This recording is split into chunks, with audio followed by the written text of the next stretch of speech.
Bismillahirrahmanirrahim. Assalamualaikum warahmatullahi wabarakatuh. Segala puji hanya milik Allah,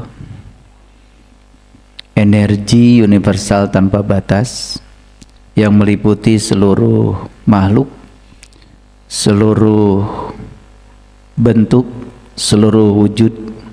Tidak ada satu ruang pun di semesta ini yang tidak diliputi olehnya. Dia tanpa batas, meliputi seluruhnya.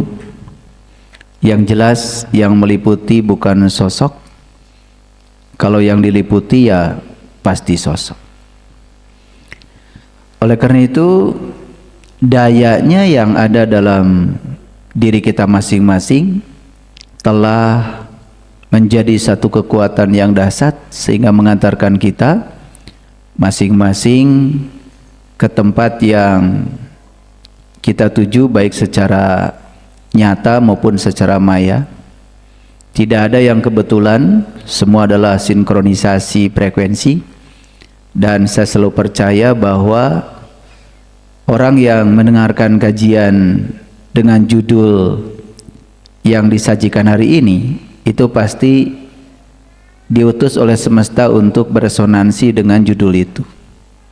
Oleh karena itu mari kita puji Allah bersama-sama membaca hamdalah. Alhamdulillah. Mari kita awali kajian kita, dialog kita di siang hari ini, bersama-sama merasakan kehadirannya setiap ruang dan waktu. Sekaligus kita mohon ridhonya, berkahnya. Kiranya ilmu yang dialirkan semesta kepada kita menjadi syafaat, menjadi penyelamat yang selalu membawa pada kehidupan yang gilang gemilang, kehidupan yang penuh dengan kelimpahan, kehidupan yang damai, sehingga kita bisa menjadi manusia-manusia yang bercahaya dalam kehidupan ini. Seraya menyapa asmanya dengan kelembutan dan cinta, seraya membaca basmalah. Bismillahirrahmanirrahim. Diawali dengan sebuah pertanyaan dari Kang Yudi tadi. Kalau judulnya menyaksikan keberlimpahan tanpa batas dalam diri, berarti pertanyaannya, dalam diri itulah sebetulnya keberlimpahan ada. Jadi judul itu sudah cukup menggambarkan tentang apa yang ingin saya sampaikan. Kenapa judul ini muncul, Kang Yudi? Karena selama ini banyak manusia mengira bahwa keberlimpahan itu adanya di luar diri. Oke. Padahal yang di luar diri itu sebetulnya hanya akan tertarik kepada diri kalau di dalam dirinya ada magnet yang menariknya. Oleh karena itu, maka sebelum saya masuk kepada judul yang penting ini, saya ingin mengajak kita untuk belajar sains sedikit. Siap. Belajar sains sedikit, ya. Karena ini kalau tidak dipahami secara saintifik nanti jadi salah kaprah. Yang ujungnya nanti saya akan menjawab pertanyaan Kang Yudi. Terus kalau keberlimpahan di dalam diri, wujud keberlimpahan itu apa? Ya. Terus diri yang mana? Kan begitu. Nah, supaya itu terjawab, mohon izin Kang Yudi, saya Silakan akan banyak coret-coret siang ini. Coret-coret. Siap. Bapak Ibu, saya tidak bosan-bosan untuk selalu membicarakan konsep dasar yang banyak sekali dibicarakan oleh banyak orang sekarang. Bahkan orang yang tidak mengerti fisika, tidak mengerti sains, tiba-tiba latah saja bicara tentang frekuensi, vibrasi, energi, interferensi, resonansi, ya. Ya nggak apa-apa sih, semua orang punya hak gitu. Tapi mari kita selami apakah kita mengerti yang kita ucapkan itu. Ya. Ya. Pertama saya ingin berbicara satu konsep yang besar, yaitu energi. Ya, energi. Energi itu apa sih? Ya, kalau menggunakan bahasa sains, energi itu adalah kemampuan untuk melakukan usaha. Jadi energi adalah suatu daya, ya, suatu daya. Istilah daya kalau dalam fisika itulah energi yang mengalir persatuan waktu. Makanya energi listrik dialirkan ke rumah, ya. Makanya orang di rumah menyebutnya daya, memasang daya listrik. Jadi daya itu sebetulnya energi persatuan waktu. Makin banyak energi yang dialirkan persatuan waktu, berarti daya yang dikirim PLN ke rumah makin besar. Wajar ya kalau tagihannya juga besar, karena itu hukum kekekalan energi. Jadi jangan ingin terangnya banyak, alat listrik yang digunakan ingin semuanya nyala tapi bayarnya sedikit. Nah, yang kayak gitu berarti dia melanggar hukum alam, itu melanggar kekekalan energi. Sekaligus nanti akan kita bongkar kenapa ya di semesta ini ada orang yang sangat sulit didekati oleh keberlimpahan. Tapi ada orang yang tidak kerja keras, dia santai saja, ya, banyak istirahatnya, tetapi segala yang dia butuhkan ada. Karena kita selama ini terlalu percaya bahwa, ya, semakin cepat kita bergerak, seolah-olah kita semakin sampai. Makanya kita selama ini hidup di zaman segala sesuatu serba cepat. Naik sepeda motor, salib kiri, salib kanan, ujungnya kejepit, ya, dibelokkan. Karena udah mobil mau belok ke kiri, dia masih maksa ke kiri, ya kejepit. Karena dia berpikir seolah-olah cepat itu cepat sampai, padahal ya cepat gagal sebetulnya, ya. Coba kalau tenang sedikit, ya, mungkin selamat, bahkan dia yang nyampe duluan. Nah, kita akan buka rahasia ini semua. Jadi pertama yang saya ingin sampaikan adalah konsep energi. Jadi energi apa tadi? Iya, energi itu adalah kemampuan untuk melakukan usaha. Ketika energi ini dialirkan ke satu tempat, maka energi yang mengalir persatuan waktu disebutnya daya. Makanya kita sering menggunakan istilah yang kedua, yaitu daya. Ya, daya. Jadi daya itu adalah banyaknya energi yang mengalir persatuan waktu. Kalau dalam fisika, ya, energi sendiri satuannya adalah joule. Kalau daya satuannya adalah watt, beda, ya, watt. Makanya kWh, kilowatt jam, tuh kan, ya. Itu sudah bicara tentang daya. Nah, ada lagi yang namanya frekuensi. Frekuensi. Oke, ini sering saya jelaskan, ya. Frekuensi itu artinya adalah banyaknya kejadian persatuan waktu. Dan terserah kejadiannya apa. Nah, dalam konteks energi biasanya dikaitkan kejadiannya itu dengan banyaknya getaran. Maka ada istilah baru namanya vibrasi, ya, vibrasi. Nah, kalau vibrasi jelas ini adalah getaran.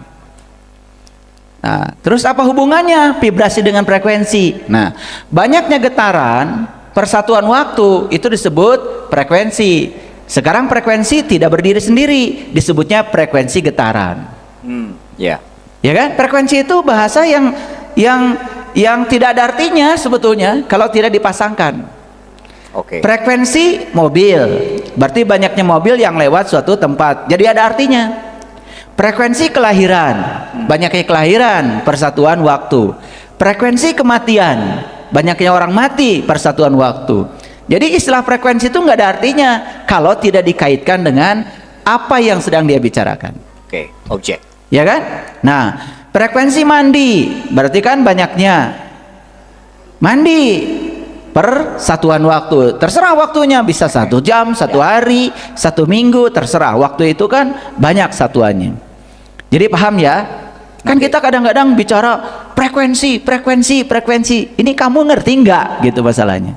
Karena banyak orang, ya, yang suka bicara begitu. Saya tanya sekali-kali Kang Yudi, nggak ngerti.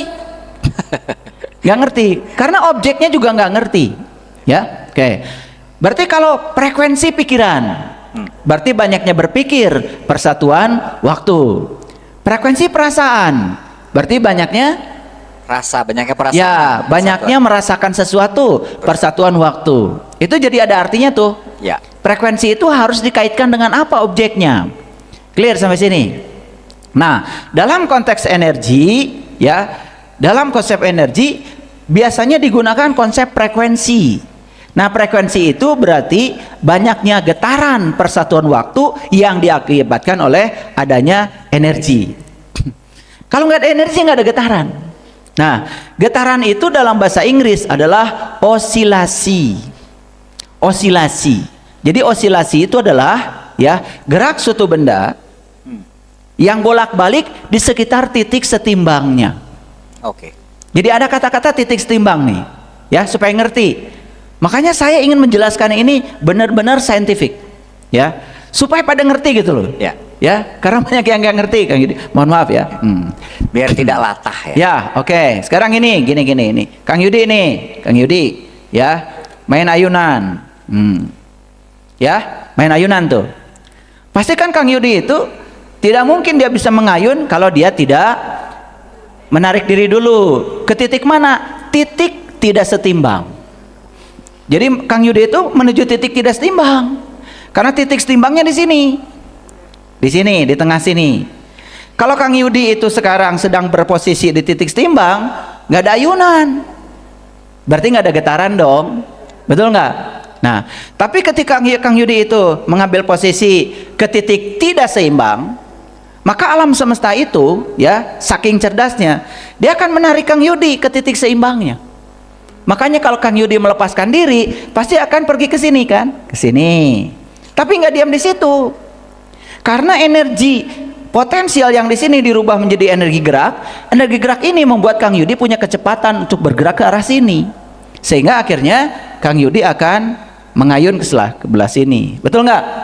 Tetapi juga ada batas maksimumnya. Ya. Nanti Kang Yudi akan balik lagi ke situ. Dan terus ke sana lagi. Lalu balik lagi ke sini. Nah, perhatikan ya.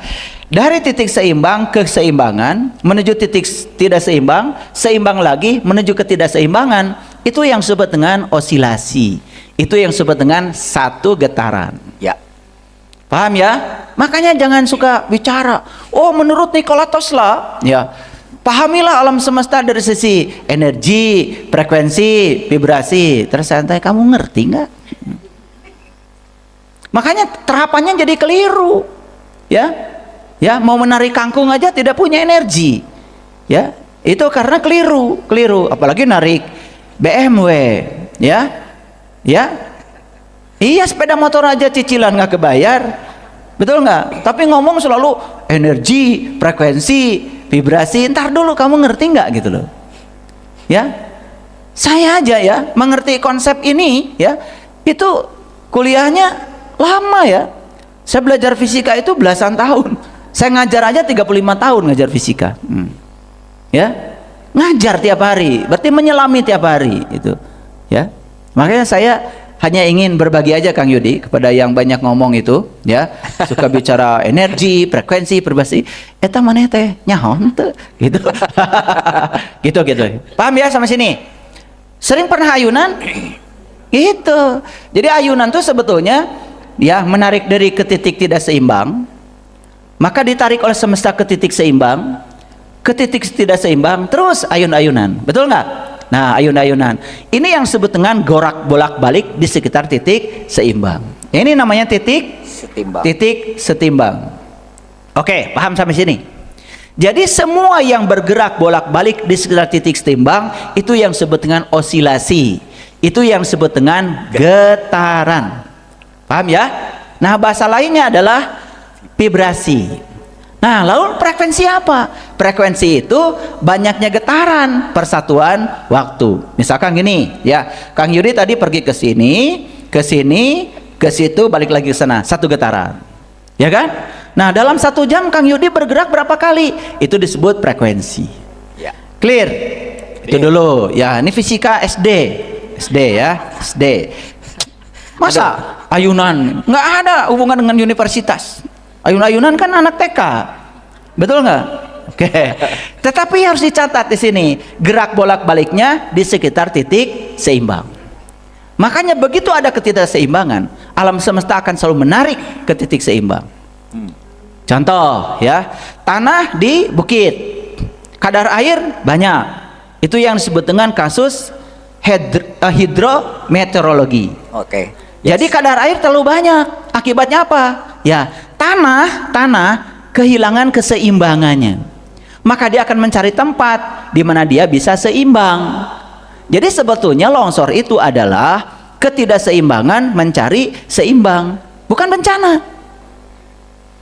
Alam sedang mencari keseimbangan baru. Makanya begitu dia sudah seimbang, ya sudah. Nah, semua yang tidak seimbang akan mencari tempat yang seimbang. Sama, keberlimpahan pun, keberlimpahan itu seperti air, Kang Yudi. Keberlimpahan itu seperti air. Air itu selalu mencari tempat seimbang. Makanya keberlimpahan tidak akan mendatangi orang yang tidak seimbang. Seimbang apanya? Nah, terutama seimbang antara kesadaran dan pikirannya. Ingat ya, ketika kita belum ada di dunia ini, kita cuma punya kesadaran. Ketika lahir ke dunia ini, karena akan dikaryakan di dunia, kita dikasih alat kedua, namanya pikiran. Nah, ketika kesadaran dan pikiran itu tidak perang, dia mencari titik seimbangnya, maka kesadaran dan pikiran itu jadi harmoni. Tidak ada perang dalam diri. Itu yang disebut dengan damai dengan diri sendiri. Nah, dengarkan kajian saya yang kemarin ya. Jadi damai dengan diri sendiri itu bukan membunuh pikiran. Lah kalau pikiran dibunuh tidak ada penciptaan, nggak akan ada pesawat, nggak ada mobil, ya, tidak ada kapal laut, ya, tidak ada. Semua penciptaan ini produk dari pikiran. Pikiran yang terkendali oleh kesadaran, di Quran disebutnya akal.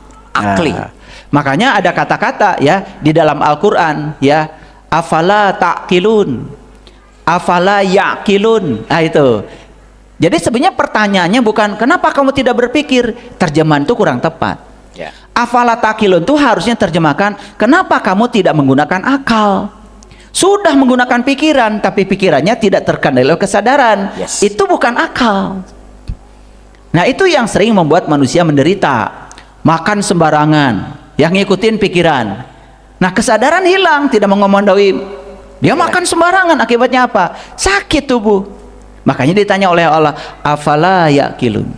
Nah yang saya mengejutkan itu waktu saya belajar bahasa Arab, akal itu bahasa Arabnya, ya, bahasa Indonesianya artinya adalah menahan, ternyata mengikat, bukan berpikir. Baru tahu ya. Aduh, kasihan ya kalian ini. Suka ngomong-ngomong akal tapi ngerti nggak gua? Ya, jadi yang ditulis gini ya. Mohon maaf nih spidolnya kurang. Ya. Kalau ini emang mengejutkan ya. Ya, kalau okay. ternyata jadi bahannya bukan itu. Akal itu ternyata artinya menahan. Artinya mengikat. Jadi akal itu bukan berpikir. Masa juga nggak ngerti kenapa terjemahan Al-Quran kebanyakan afala taqilun diterjemahkan kenapa kamu tidak berpikir.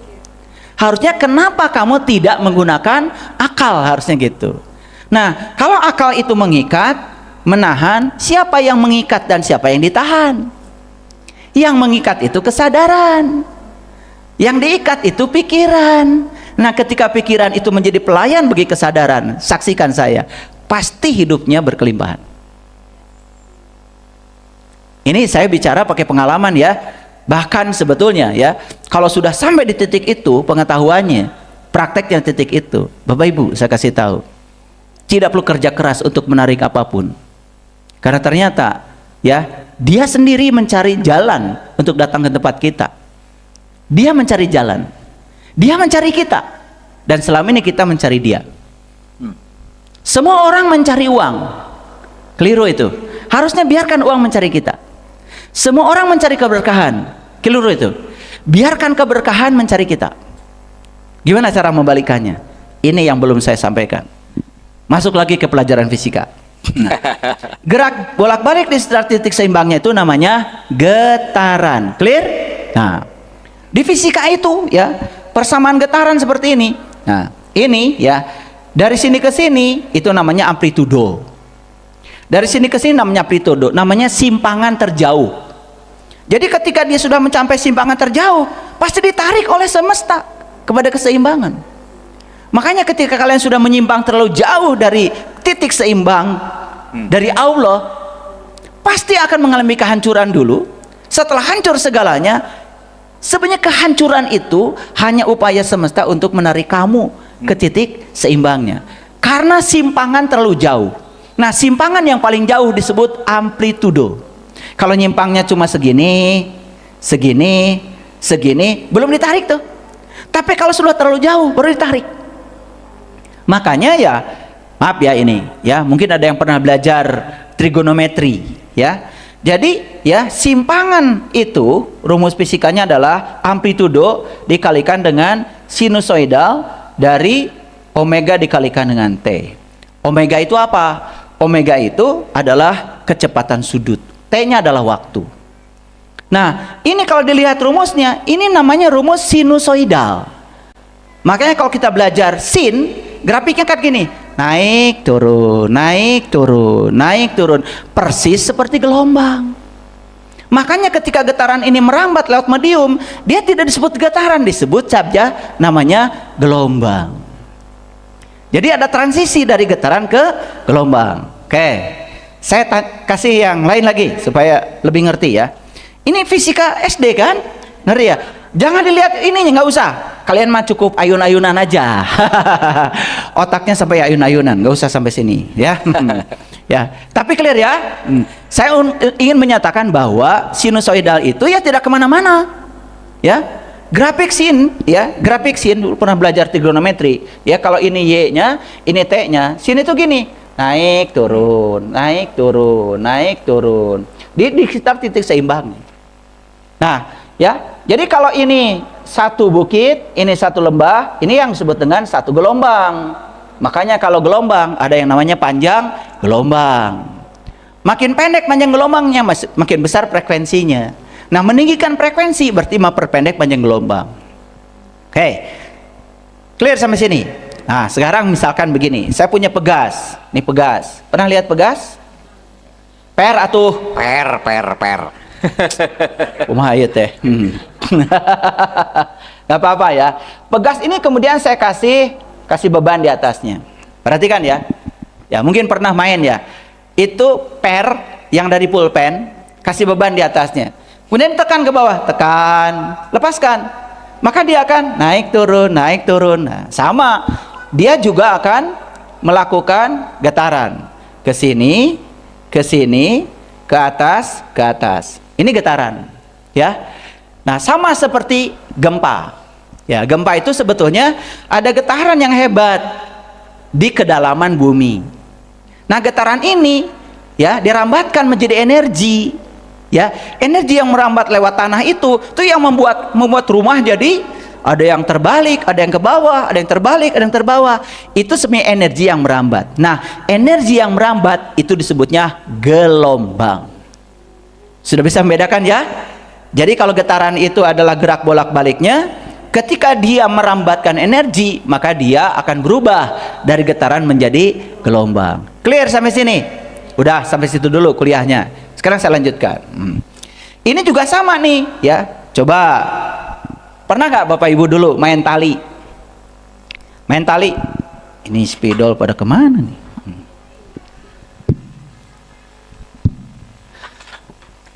Tali ya, tali. Tali. Asalnya tali begini. Kemudian digetarkan, naik turun, naik turun, naik turun. Kan akan ada gelombang. Betul nggak? Pernah main itu? Sapintrong. Gitu ya. Kalau yang bahagia waktu kecilnya pernah kenal itu. Ya, sapintrong itu kan jadi gini. Ketika ini digetarkan ke atas, ke bawah, ke atas lagi, terus bolak-balik, bolak-balik, bolak-balik. Apa yang terjadi? Di tali akan ada pola seperti ini. Nah, ini namanya gelombang. Getaran yang merambat disebut gelombang. Clear ya? Oke. Sampai sini ngerti? Nih saya diam dulu melihat wajah-wajah kalian ini gimana nih. Sepertinya ngerti ya. Ya, udah makan siang belum? Oke, lanjut ya. Sekarang lanjut sini. Lihat sini saya. Nah, ini Kang Yudi. Kang Yudi mewakili kalian semua. Perhatikan saya. Kang Yudi punya otak untuk berpikir. Berarti Kang Yudi punya pikiran. Yes. Kang Yudi juga punya ya jantung yang berdetak. Punya. Nah, itulah yang menjadi sumber perasaan. Ini perasaan. Oke? Yes. Ya. Dari pikiran ini Kang Yudi akan melahirkan dua. Satu melahirkan perkataan. Betul? Yes. Dua melahirkan tindakan. Perbuatan, tindakan. Tindakan. Tindakan Kang Yudi tergantung apa yang diinfokan oleh pikiran. Tindakan itu tergantung pada sikap pikiran, pemaknaan pikiran. Nah, sekarang ya orang fisika sudah setuju kalau pikiran ini adalah energi. Perasaan juga energi. Oke? Nah, energi tadi kemampuan untuk melakukan usaha. Berarti energi bisa nggak melakukan getaran? Bisa. Kalau ada getaran di dalam dirinya Kang Yudi, getaran itu dirambatkan jadi apa? Jadi gelombang. Betul? Oke. Sampai sini ngerti ya? Nah, pikiran, perasaan, tambah lagi perkataan, tindakan, semua itu, ini semua dijumlah nih. Dijumlah. Jadilah satu energi, namanya energi Kang Yudi. Oke. Energi ini ya tergantung pada konstanta dikalikan dengan frekuensi. Karena sudah ngerti konsep frekuensi, saya udah berani nulis sekarang ini. Nah, inilah yang ditemukan oleh fisikawan modern sekarang, yang disebut dengan fisika energi, fisika gelombang. Nah, berarti kalau Kang Yudi itu punya energi, akumulasi dari semuanya, berarti Kang Yudi itu bisa memancarkan gelombang. Yes. Nah, berarti Kang Yudi ini sebagai pemancar. Oke. Oke. Nah, Kang Yudi itu ada dalam alam semesta. Dan alam semesta isinya energi. Juga. Ruang kosong ini isinya energi. Yes. Berarti Kang Yudi ini sedang memancarkan gelombang dari dirinya kemana? Ke alam semesta. Maka energi Kang Yudi akan ya direspon oleh energi semesta. Nah, ketika direspon, ya kalau sama frekuensinya disebut resonansi. Ya. Gitu. Nah, jadi sekarang Kang Yudi ini saya gambar ulang di sini. Sudah menjadi satu kesatuan. Yudi sudah memancarkan frekuensi. Yes? Berarti ada getaran? Ada. Getaran yang terjadi tergantung apa sih yang dipikirkan Kang Yudi berulang-ulang? Apa sih yang dirasakan Kang Yudi berulang-ulang? Kalau yang dipikirkannya adalah kecemasan, ketakutan, bangun tidur cemas, pergi ke kantor cemas, kerja didorong oleh rasa cemas, takut kekurangan, takut nggak makan. Ingat itu, berarti Kang Yudi sedang memancarkan ketakutan. Nah, kalau gelombang dipancarkan, maka dia akan dipantulkan. Oke. Dipantulkan. Jadi gelombang itu punya sifat satu, bisa dibiaskan, namanya refraksi. Pembiasan. Ya, dua dia bisa dipantulkan, namanya refleksi. Kayak kita nih berdiri depan cermin. Loh, kok bayangan saya ada di sana? Karena gelombang dari sini menuju cermin, oleh cermin dipantulkan. Nah, pantulannya kalau diperpanjang ke dalam, itu menjadi bayangan. Ya. Oke ya. Nah, masa saya harus ngajarin kayak gitu? Ingatlah pelajaran SMP ya, kelas 1. Oke, sekarang Kang Yudi sudah terakumulasi energinya. Yes? Yes. Menjadi apa? Menjadi energi. Punya frekuensi? Punya. Punya. Berapa besarnya energi? Tergantung berapa besarnya frekuensi. Ya. Energi apa yang dimiliki Kang Yudi? Tergantung frekuensi apa yang diulang-ulang Kang Yudi. Kecemasan, kekhawatiran, kesedihan, atau sukacita, kebahagiaan, rasa syukur, cinta, terserah Kang Yudi. Jadi sebetulnya alam semesta ini sangat sederhana. Alam semesta hanya merespon gelombang yang kamu pancarkan. Sekarang ya, gelombang dipancarkan nih oleh Kang Yudi.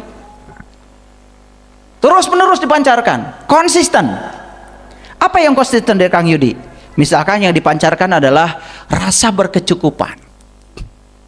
Pokoknya banyak uang nggak banyak uang, tetap aja merasa berkecukupan. Rasa berkecukupan itu berarti rasa berkelimpahan. Berarti alam semesta mengatakan, yes, karena kamu memancarkan keberlimpahan, maka aku akan memantulkan keberlimpahan. Bayangkan ya, doa yang isinya permintaan, yang didolong oleh rasa kekurangan. Bahkan saat berdoa, isinya adalah keluhan. Bayangkan ya, berarti dia sedang memancarkan kekosongan, sedang memancarkan kekurangan. Kata alam semesta, yes, kalau begitu aku memahami kamu sedang memancarkan kekurangan, maka aku akan memantulkan kekurangan itu. Bayangkan ya. Wow. Bayangkan ya. Makanya kalian yang sudah punya kumpulan doa-doa mustajab, ya, ternyata sampai sekarang doanya nggak nyata-nyata gitu. Ini saya jelaskan secara sains. Ya, makanya hari ini izinkan saya banyak menulis. Makanya tadi tim IT tanya, laptop ayah apa? Gak pakai laptop hari ini, nulis. Oke, jadi gelombang sampai sini. Nah, di sini ada tabir dari alam semesta. Oke. Semacam cermin yang siap memantulkan apa yang kamu pancarkan. Akhirnya apa? Energi yang dipanculkan ke sana akan dipantulkan lagi. Akhirnya datang ke Kang Yudi. Oke, sekarang saya mau jawab pertanyaan Kang Yudi tadi. Jadi apakah di dalam diri kita ada keberlimpahan? Yes. Yang pertama, ada kekuatan positif pada diri kita yang bernama cinta. Dan cinta itu tiada lain adalah Tuhan itu sendiri. Ya. Makanya Tuhan mengatakan segala yang bagus itu dariku, tapi segala yang buruk itu bukan dariku. Itu adalah hasil tanganmu sendiri. Dan Tuhan mengatakan musibah bukan dariku, musibah itu hasil dari tanganmu sendiri. Jadi adakah di sini keberlimpahan? Ada. Bukti yang paling nyata adalah kehadiran ilahi, kekuatan positif. Nah, pertanyaannya, keberlimpahan itu di luar apa di dalam? Di luar apa di dalam? Di dalam. Tapi kenapa kalian mencarinya keluar? Padahal yang di luar itu hanya memantulkan yang kamu pancarkan. Ya. Jadi kalau begitu, ini Kang Yudi ini pemancar atau penerima? Pemancar sekaligus penerima. Hati-hati kalian menjawab pertanyaan saya. Jadi Kang Yudi itu pemancar sekaligus penerima. Makanya kamu hanya akan menerima apa yang kamu pancarkan. Semesta tidak pernah terlalu pusing ngurusi kamu. Tergantung apa yang kau pancarkan, itu yang akan kamu terima. Itulah like attracts like. Hukum tarik menarik. Bayangkan sekarang, yang dipancarkan seseorang di sini adalah ketakutan. Ya. Coba sekarang, berapa banyak orang yang bekerja di semesta ini? Dan tanya satu-satu, kenapa Anda bekerja? Pasti jawabannya, kalau saya tidak bekerja, saya nggak punya uang. Kalau saya nggak punya uang, saya nggak bisa makan. Kalau saya nggak punya uang, saya tidak bisa bayar cicilan. Dan semua berfokus seolah-olah keberlimpahan itu wujudnya adalah uang. Ketika keberlimpahan dikecilkan, dikerdilkan menjadi uang, makanya dia hanya berfokus seolah-olah hidup hanya untuk uang. Dia hilang kesehatannya, dia hilang hubungan, dia hilang keharmonisan. Saya lagi ngajak main cucu di sebuah tempat main di sebuah mall di Bandung. Tiba-tiba ada orang datang sama saya. Guru, lagi apa ya? Ngasuh cucu. Cucu saya lagi lari-lari, saya juga pakai kaos kaki, ikut lari-lari lah. Biar senang cucu saya, jadi saya berlaku seperti anak kecil. Lalu orang yang datang itu bilang sama saya begini, kok ayah guru masih sempat ngurusi cucu? Nah, ini paradigma. Karena dia berpikir, ya, yang paling penting itu saya ngasih kajian. Saya tidak mau ngasih kajian tiap hari. Buat apa? Yang kemarinnya belum diamalkan. Saya ngasih kajian ya seminggu sekali aja, di sini aja 2 minggu sekali, dan 2 minggu sekali juga waktu jeda untuk mengamalkan. Buat apa saya ngasih kajian tiap hari? Hari-hari saya ngasuh cucu sama istri saya. Dan mungkin orang itu berpikir bahwa mengasuh cucu tidak penting. Seolah-olah yang penting itu adalah bekerja, mencari uang, ceramah gitu, supaya saya disebut hebat gitu. No, gak ada artinya. Meluangkan waktu untuk orang yang kita cintai bukanlah suatu kesia-siaan. Ingat ya, istirahat itu perlu, karena saat istirahat itu keberlimpahan. Kalau kalian masih menganggap istirahat itu adalah kemalasan, kecuali istirahat terus. Ya. Ya, ini ada yang istirahat terus Kang Yudi. Ya. Baru aja istirahat, habis makan istirahat lagi. Lo kapan mau menggunakan energinya? Karena energi itu kemampuan melakukan usaha. Tapi kalau kita menyediakan waktu untuk istirahat, untuk jeda, ingat itu bukan kemalasan. Saya terkejut ya, di Korea ada pertandingan melamun. Waktunya 90 menit, ya. Ternyata dokter dilibatkan di situ. Karena apa? Yang jadi juara nanti itu berdasarkan salah satunya adalah detak jantungnya lebih tenang atau tidak lebih tenang. Karena ketika dia melamunkan yang menakutkan, detak jantungnya jadi tidak tenang. Bukan sembarangan. Kalian tertawa tadi, mungkin menganggap itu konyol. Itu Korea, negara maju. Bahkan sekarang ditiru di Amerika. Judul pertandingannya adalah Space Out. Melamun. Dan ternyata ya, di proposalnya itu saya baca apa? Ya, istirahat bukanlah menyia-nyiakan waktu, tapi meningkatkan produktivitas. Wah, udah tingkat kesadaran tinggi gitu ya. Awas ya, kalian jangan kemudian jadi penitia nanti ngumpulkan orang sekampung ya, kemudian pertandingan melamun ya, nanti kasurupan KB ya. Oh, no, tanggung jawab. Harus pakai ilmu, makanya penitiannya pun harus punya ilmu. Oke, lihat saya semua. Jadi apa yang dipancarkan Kang Yudi dikembalikan ke mana?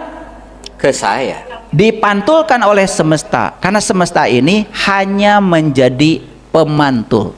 Yes. Jadi Tuhan itu sebetulnya hanya pemantul apa yang kamu pancarkan. Jadi Bapak Ibu, apakah keberkahan itu di sini atau di luar? Di sini. Apa yang kamu pancarkan itulah keberkahan. Yes. Ya. Jadi sekarang ya, kita selama ini menganggap seolah-olah makin kerja keras, makin cepat bekerja, makin banyak proyek yang dikerjakan, seolah-olah makin sukses. No, kedamaian tidak berbanding lurus dengan seberapa cepat kau bergerak. Itu Kang Yudi. Wow, tepuk tangan dong. Saya pernah diajarin ayah oleh salah seorang orang tua. Buat saya itu ayah saya juga. Ayah untuk saya belajar juga.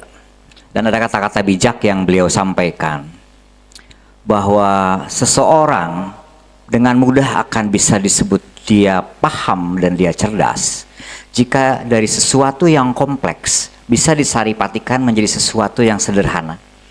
Dan dia bisa menjelaskan itu dengan sederhana dan nendang kepada yang mendengarkan. Dan bagi saya, sesuatu yang berbau fisika, berbau saintifik ini, vibrasi, energi, resonansi, energi daya, tadi segala macam, ternyata sinkron secara saintifik dengan apa yang ada dalam diri. Dan ayah menjelaskan, istilahnya beberapa SKS kalau di kampus ini hanya dalam berapa menit. Jadi keren ya, tepuk tangan lagi dong. Oke, ayah, berarti kita dikasih, setiap manusia dikasih pikiran, dikasih perasaan. Apapun dipakainya, terserah si yang punya diri. Dan itu menurut hemat saya, itulah keberlimpahan. Bersyukurlah bukan setidaknya ya, bahwa ruh yang ditiupkan oleh Tuhan ke dalam diri itu yang memicu sehingga saya jadi bisa merasakan, saya bisa berpikir. Dan itu seyogianya dipakailah sebaik-baiknya sesuai tanda kutip apa yang direncanakan oleh titik setimbangnya semesta. Ya. Gitu kan. Nah, yang jadi pertanyaan, tadi ayah menyampaikan bahwa yang disebut damai, selaras, itu adalah antara pikiran, perasaan, selaras atau berada dalam naungan yang disebut dengan kesadaran. Itu jadi ada 3 hal yang perlu dikaji menurut hemat saya, ayah bunda sekalian. Pikiran, perasaan, kesadaran. Sebelum ngomong kesadaran deh, kesadarannya simpen dulu ya, bagian terakhir.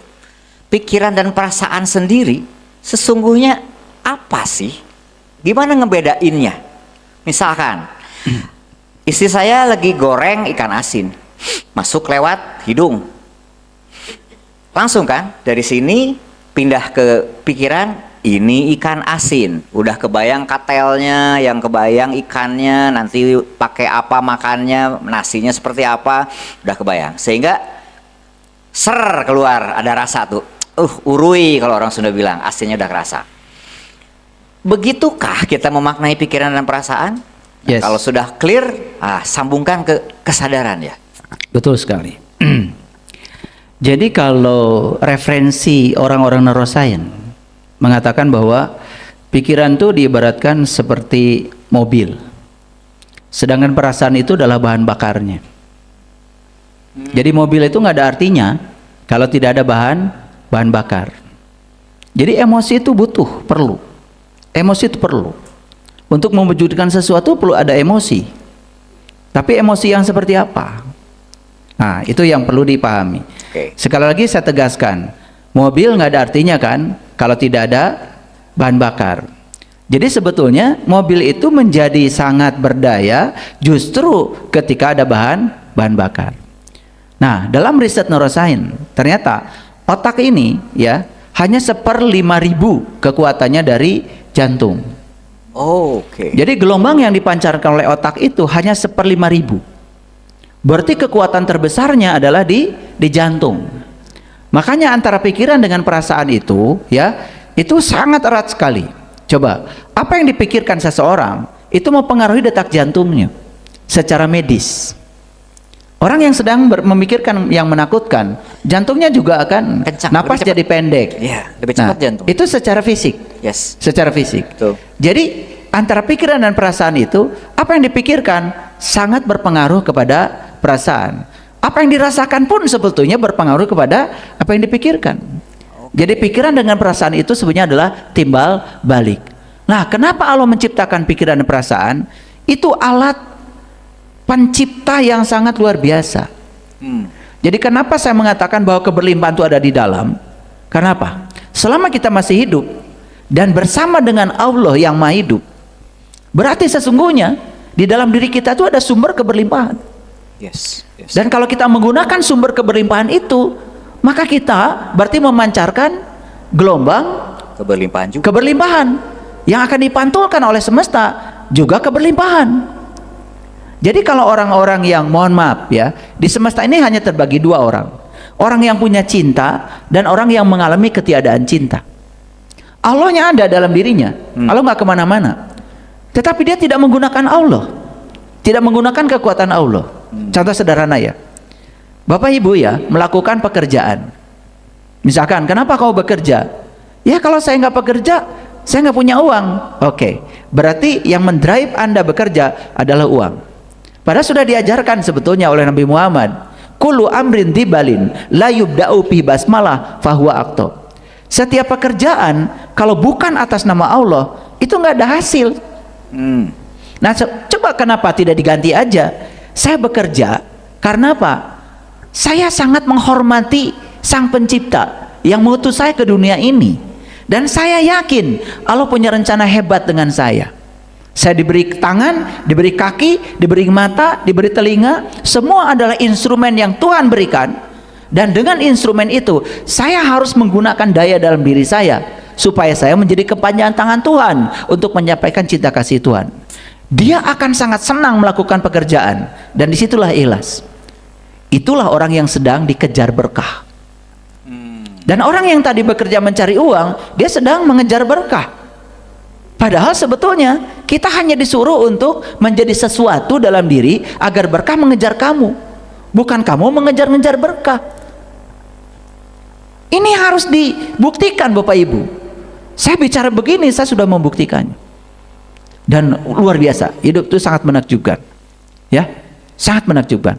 Saya hanya treadmill, ya treadmill, sambil menikmati nafas masuk nafas keluar, dan saya seperti memasuki satu dimensi yang sangat tenang, sangat damai. Selesai treadmill, tiba-tiba saya dapat berkah. Bahkan berkah itu sama sekali tidak saya pikirkan. Jadi saya berani mengatakan, begitu kita sudah menjadi medan magnet, nyaris tanpa upaya, bahkan yang tidak kita pikirkan itu datang dengan sendirinya. Wa yarzuqu min haitsu la yahtasib, itu di situ. Jadi tugas kita adalah bagaimana ya agar di tubuh ini antara pikiran, perkataan, perasaan, tindakan itu selaras. Coba bayangkan ya, kita berdoa, menyampaikan permohonan, didasarkan oleh rasa kekurangan. Doanya pun kemudian penuh dengan drama, seolah-olah kita nggak punya apa-apa gitu. Dan ketika kita menyampaikan permintaan dari rasa kekurangan dan kita seolah-olah tidak punya apa-apa, berarti alam semesta tidak mengerti kata-kata kita. Ketika kita menyampaikan serombongan permintaan, alam semesta itu tidak melihat itu, tapi melihat apa yang menggerakkan kamu. Yang dilihat adalah getarannya. Getaran yang dibaca oleh semesta adalah getaran kekurangan. Gelombang yang dipancarkan, gelombang kekurangan. Itu yang dipantulkan kepada kita, dan kita terus menerus berada dalam kondisi kekurangan. Jadi kembali ke pertanyaan Kang Yudi, terus bagaimana pikiran dan perasaan? Secara neuroscience saya jelaskan tadi, secara praktek dalam kehidupan sehari-hari. Coba Bapak Ibu, ketika Bapak Ibu memikirkan sesuatu yang mencemaskan, menakutkan, perasaannya langsung nggak enak. Betul nggak? Sebetulnya perasaan ini, Kang Yudi, perasaan ini adalah pemandu. Perasaan ini adalah hudan. Perasaan ini adalah penunjuk arah. Ketika pikiran sedang meracau, memikirkan yang nggak penting, perasaan langsung merasa tidak enak. Harusnya stop memikirkan yang meracau tadi, karena perasaan sudah ngasih sinyal, Bisa alarm. Tapi gitu nggak kita? Enggak. Terus saja memikirkan yang itu. Akhirnya pikiran yang tadi semakin tidak terkendali, wujudnya pikiran mengendalikan kita. Dia jadi ego. Yes. Makanya dalam bahasa Al-Quran, mohon maaf Bapak Ibu, ya, ada pikiran, ada akal, kemudian ada nafsu. Apa bedanya akal dengan nafsu? Sebutnya akal dan nafsu, wujud nyatanya pikiran. Pikiran terkendali disebut akal. Ketika pikiran tidak terkendali disebut nafs. Nah kita kadang-kadang kan bicara nggak jelas, mana nafsu, mana akal, nggak jelas lah pokoknya ya, gitu. Barang nggak tahu. Dan sudah tidak jelas itu, ketidakjelasan ini disampaikan. Banyak orang yang menyampaikan dalam kajiannya, menyampaikan yang dia sendiri tidak jelas, dan ketidakjelasan itu seperti virus, disampaikan terus-menerus. Nanti yang mendengar disampaikan lagi, kan berbahaya itu. Itulah relasi antara pikiran dan perasaan. Nah, sekarang di mana kesadaran? Yes. Nah, kesadaran ini, ya kesadaran ini, dialah sebetulnya yang mengamati pikiran dan perasaan. Dia adalah pengamatnya. Makanya si pengamat ini, namanya pengamat, harusnya kan tidak boleh memvalidasi, tidak boleh memberikan penghakiman. Apapun yang sedang terjadi di pikiran, apapun yang terjadi di perasaan, harusnya amati aja, akui kalau itu ada. Ketika diamati, yang luar biasa apa? Energi yang ada di pikiran, energi yang ada di perasaan tadi, itu kemudian melemah. Dan dia beralih kepada kesadaran. Itu yang disebut dengan pulang. Itu yang disebut dengan innalillahi wa inna ilaihi rajiun. Pulang. Pulang kemana? Ke titik seimbang. Tadi masih ingat ya? Ya. Ketika ayunan kan kita mencari ketidakseimbangan dulu. Karena kalau tidak mencari ketidakseimbangan nggak ada ayunan. Betul nggak? Kan kaki kita kemudian dipakai untuk menolak sejauh-jauhnya, setelah itu kaki diangkat, melepaskan diri. Yes. Kan sebetulnya waktu melepaskan diri itu kita bergerak dari titik tidak seimbang menuju titik seimbang. Karena apa? Karena ada gravitasi bumi. Yes. Gravitasi, ayun-ayunan hanya bisa terjadi ketika ada gravitasi. Di tempat yang tidak ada gravitasi, tidak ada ayun-ayunan. Makanya kita beruntung ada di sini. Dan gravitasi itu bagi saya adalah surga. Kalau tidak ada gravitasi, kita tidak bisa duduk. Dan kalau tidak ada gravitasi juga tidak ada anak. Betul nggak? Ya iya. Yang suami terbang kemana, yang istri terbang kemana. Betul nggak? Nggak ada di kasur kan? Betul nggak? Ya nggak jadi anak. Betul nggak? Ya. Makanya kalau kita belajar gravitasi aja itu 2 hatam sebetulnya. Itu hanya satu hukum alam. Kalau kita tahu bahwa gravitasi itu begitu besar perannya. Coba Bapak Ibu. Ibu-ibu masak. Melemparkan garam, melemparkan gula, melemparkan kencur, melemparkan apa? Kan nggak kemana-mana. Yes. Nyatu di situ, surga. Coba masaknya di tempat yang nggak ada gravitasi. Betul nggak? Sampai astronot itu mau minum kopi aja menciptakan gelas anti gravitasi. Saking ingin minum kopi, hanya kopi. Dan kita dari kecil tinggal di sini. Tidak merasakan apa-apa karena tidak berpikir. Padahal kalau kita berpikir itu keberlimpahan. Betul. Itu keberlimpahan. Kita hidup di medan gravitasi itu keberlimpahan. Wah, kalau semua saya bongkar itu keberlimpahan itu luar biasa. Luas. Makanya Bapak Ibu, saya ingin katakan pada Bapak Ibu semuanya. Kalau ingin berkelimpahan, kuncinya cuma satu. Syukur. Tapi bukan syukur di akhir perjuangan. Syukur di awal perjuangan. Lihat saya semuanya. Yang syukuran di akhir perjuangan itu bohong. Karena syukuran yang sebenarnya itulah awal keberlimpahan. Kebanyakan kita menunda syukur, menunggu hasil. Itu yang keliru. Cobalah sekarang belajar bersyukur di awal. Karena awal keberlimpahan adalah syukur. Apa itu syukur? Syukur itu adalah terbuka. Terbuka menerima segala apa yang ada apa adanya. Dan kita merasa cukup. Merasa cukup itulah keberlimpahan. Jadi semua sudah ada di sini? Jadi Bapak Ibu saya ingin katakan sekali lagi, keberlimpahan sudah ada di sini. Saya waktu kecil diajarkan doa menjadi orang kaya. Sama kiai saya. Boleh dibagikan ya? Tapi siap nggak kalian jadi orang kaya masalahnya? Jadi doanya cuma gini, Kang Yudi. Wa ja'alnakum fiha ma'ayisa. Dulu saya nggak ngerti kata-kata itu. Dan itu diulang ribuan kali. Wa ja'alnakum fiha ma'ayisa. Wa ja'alnakum fiha ma'ayisa. Ternyata setelah saya dewasa, saya penasaran Kang Yudi. Ingin tahu artinya, karena dulu nggak dikasih tahu artinya. Ternyata segala yang kamu butuhkan sudah ada dalam dirimu. Saya baru tahu, segala yang kamu butuhkan sudah dalam dirimu. Sampai di titik itu pun saya tidak mengerti. Setelah saya belajar ngotak-atik, makanya saya kalau mohon maaf Bapak Ibu, jam 1 sampai jam 4 saya bangun karena saya percaya sepertiga malam itu kata Nabi Muhammad, tempat di mana kita bisa ya memiliki kekuatan intuisi yang paling hebat. Saya kalau bikin presentasi buat ceramah Kang Yudi, pasti di jam itu. Saya kalau membaca Al-Quran pasti di jam itu. Dan saya kalau ngotak-ngatik fisika juga di jam itu. Ternyata di jam itu ya ada satu kekuatan yang luar biasa. Dan kekuatan itu melampaui pikiran. Karena apa ya? Cuci muka di jam itu beda dengan cuci muka di jam sekarang. Silakan coba.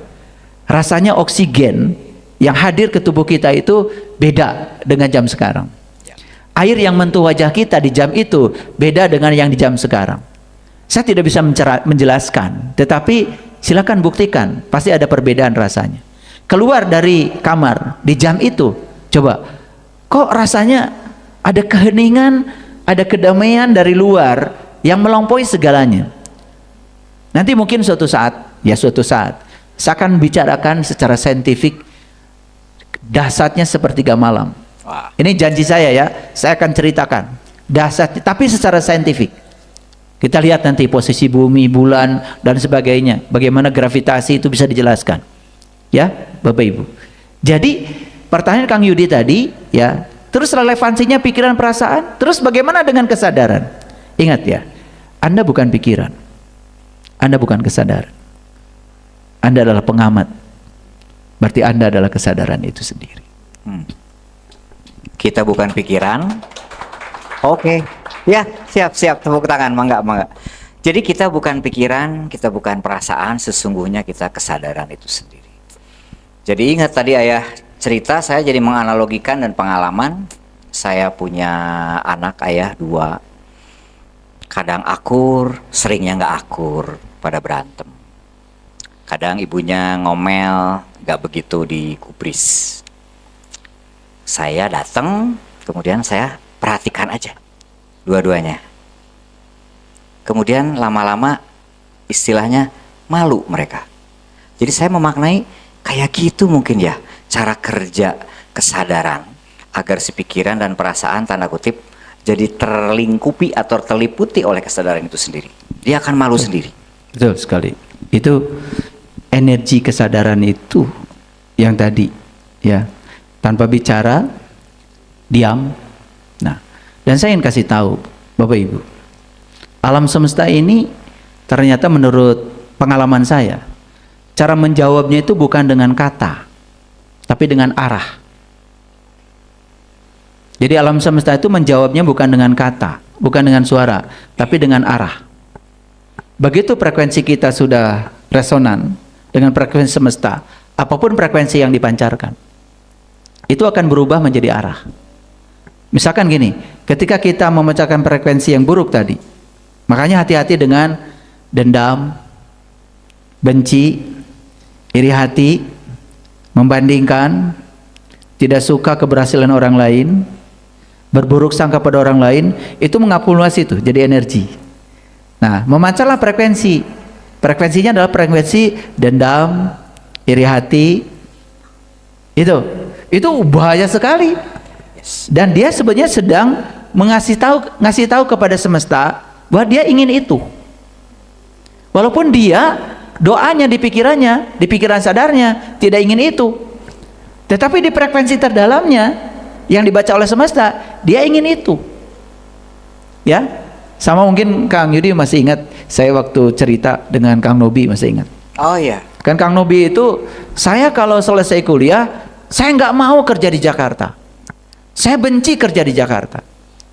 Selesai kuliah dia kerja di Jakarta kan 12 tahun. 12 tahun. Nah, ketika mengatakan saya tidak ingin kerja di Jakarta, itu di mulutnya. Tetapi semesta itu membaca getarannya. Ya. Getarannya. Nah, getaran itu yang dibaca. Ya, sebetulnya bagi semesta, kamu tuh ingin kerja di Jakarta. Akhirnya kerja di Jakarta 12 tahun. Ya. Betul nggak? Itu hukum tarik menarik. Ya. Like attracts like. Ya. Nah, jadi kembali lagi kepada cerita Kang Yudi tadi. Nah, ternyata anak diomelin, malah mungkin akan melakukan perlawanan. Tapi tadi disaksikan aja, tanpa penghakiman ya Kang Yudi. Cuma diam aja. Cukup main mata aja. Oh ya. Nah, ketika kita itu bisa jadi contoh yang bagus. Ya, ternyata pikiran dan kesadaran itu ketika disadari bukan diri kita, dan kita tidak mengidentifikasi diri kita sebagai itu, dan kita masuk pada kesadaran, dia kehilangan dayanya. Jadi anaknya Kang Yudi yang 2 tadi itu kehilangan dayanya, terserap ya oleh kesadaran. Bukan kesadaran Kang Yudi, kesadaran yang ada dalam dirinya sebetulnya. Gitu. Ya. Oke. Ayah Bunda, biar seru, biar nggak ngantuk, tepuk tangan yuk. Aduh, Pertanyaan belum ada ini kalau dari TikTok. Semuanya ya, semua appreciate ya, berterima kasih. Ini kajiannya simpel tapi mendalam. Bahasannya sederhana, ada kata-katanya nggak banyak. Pikiran, perasaan, kesadaran tapi mendalam. Bermanfaat sekali, alhamdulillahirabbil alamin. Terima kasih. Suaranya narasumber dengan suaranya moderator hampir sama.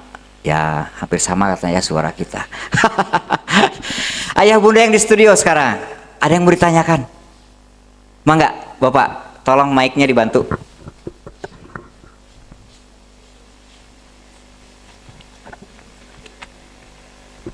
Silakan, siapa dari mana? Assalamualaikum warahmatullahi wabarakatuh. Waalaikumsalam warahmatullahi wabarakatuh. Saya Pak Acil dari Padalarang. Nah, tadi sudah bicara ya kesadaran, akal, pikiran. Menurut pengalaman kemarin saya itu ada acara nikahan. Di situ ada namanya kesurupan, kesetanan. Nah itu ada di mana itu? Di situ ada dikatakan malaikat, jin, setan, iblis. Itu ngancik di mana? Ya cuman itu aja pertanyaannya. Terima kasih. Assalamualaikum warahmatullahi wabarakatuh. Waalaikumsalam. Ya, waalaikumsalam warahmatullahi wabarakatuh. Kesurupan ya. Kesurupan itu yang masuk teh apa katanya? Macam-macam, campur aduk itu, malaikat, jin, setan atau mangga ya. Baik ya. Itu resonansi energi. Ya. Jadi seseorang yang kehilangan kesadaran tentang tempat tinggalnya sendiri. Jadi orang ini terasing di tubuhnya sendiri. Nah, ketika dia terasing di tubuhnya sendiri, ya, dia itu tubuhnya itu mengalami kekosongan. Ketika mengalami kekosongan, kan sebetulnya di sekitar sini banyak energi nih yang berebut ingin menggunakan kekosongan itu. Tapi yang jelas energi yang akan menggunakan itu pasti bukan energi tingkat tinggi, bukan. Pasti energi yang sama. Sama dengan tempat dia tinggal tadi yang mengalami kekosongan. Akhirnya kan, ya, di tempat itu, ya, ada energi yang masuk. Nah, energi yang masuk itu mengendalikan tubuhnya sehingga dia kehilangan kesadarannya. Tapi suatu saat dia balik lagi. Dia baru sadar setelah jauh, saya kok pergi dari rumah saya sendiri gitu. Nah, ketika mau balik, dia juga keluar lagi. Jadi fenomena kesurupan ini sebenarnya kompleks, tidak sesederhana itu. Itu salah satu penjelasan. Penjelasan lain sebetulnya kan, kalau saya bisa tahu itu, yang kesurupan itu apakah dia dikendalikan oleh alam bawah sadar, timbunan energi di alam bawah sadarnya yang tidak terkendali, lalu ada pemicu yang membuat itu keluar dan dia kehilangan kontrol dengan dirinya. Bisa jadi dia bukan dikendalikan oleh pihak lain, dia dikendalikan oleh data yang ada di alam bawah sadarnya yang saat itu ya mencuat ke permukaan secara impulsif dan dia tidak lagi tidak terkendali lagi. Apalagi ya kalau dikaitkan kesadaran, orang ini kan jelas-jelas tidak punya kesadaran. Jadi energinya sedang sepenuhnya dikendalikan oleh energi yang ada di alam bawah sadar. Jadi simpanan energi di alam bawah sadar akibat dari ada pengulangan data yang kemudian masuk ke situ, itu juga jadi simpanan energi. Sama dengan pertanyaan Kang Yudi tadi. Kan Kang Yudi juga tadi bertanya tentang pikiran itu apa sih sebetulnya, kan? Pikiran itu kan sebetulnya ya program yang mengendalikan otak kita. Kan otak kita itu kan sebenarnya hardware-nya. Pikiran itu software-nya. Aplikasi yang masuk mengendalikan hardware kita. Nah, tentu saja aplikasi yang masuk dari mana? Dari keluarga, dari lingkungan, dari guru, dari macam-macam itu. Masuk itu berulang-ulang. Nah, itu yang membentuk menjadi pikiran. Makanya pikiran setiap orang itu sangat beragam, ayah.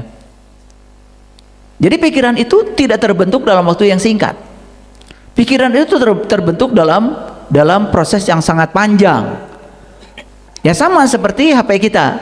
Perhatikan saya. Secanggih apapun HP ini, kalau tidak ada program aplikasi yang diinstalkan ke sini, HP kita tidak ada gunanya. Betul nggak? Tidak bisa bikin foto, tidak bisa bikin video, tidak bisa WA, betul nggak? Tidak bisa menghitung, ya, tidak bisa menulis, tidak bisa presentasi. Dan ini menjadi sangat hebat. Itu tergantung seberapa hebat program aplikasi yang diinstalkan, yang kompatibel dengan hardware-nya ini. Ya, oleh karena itu saya ingin kasih tahu Bapak Ibu. Jadi hardware dengan software itu kompatibel, harus kompatibel, harus kompatibel. Ketika hardware-nya tidak mendukung, software setinggi apapun, secanggih apapun, dia lelet, nggak bisa. Ya. Nah makanya kenapa saya berwajah ini? Kenapa di kehidupan saya penampilan seperti ini? Itu kompatibel dengan software, dengan data. Jadi yang menentukan wajah kita seperti ini hari ini, itu bukan Allah. Itu data kita. Karena di kehidupan kita hari ini, kita harus berwajah seperti itu untuk menyelesaikan karma-karma kita. Jadi kembali lagi ke kasus kesurupan itu, tadi saya jelaskan dua segmen aja. Satu digunakan pihak luar ketika dia terasing di tubuhnya. Yang kedua bisa jadi dia dikendalikan oleh kekuatan alam bawah sadarnya. Dan itu energi. Yes. Dia juga mampu melakukan itu. Ya, ketika seseorang kehilangan kesadaran. Dan saya yakin ya, kalau orang yang sudah tinggi ya, belajar kesadaran, hidup berkesadaran, apalagi sudah kenal jati diri, jauhlah yang kayak gitu-gitu. Saya bukan menyepelekan yang kesurupan itu ya. Kalau orang masih kesurupan itu sudah di titik nadir itu frekuensinya. Ya, mohon maaf. Ya, terjawab ya. Jadi kesurupan, kadang orang nyebutnya kesetanan.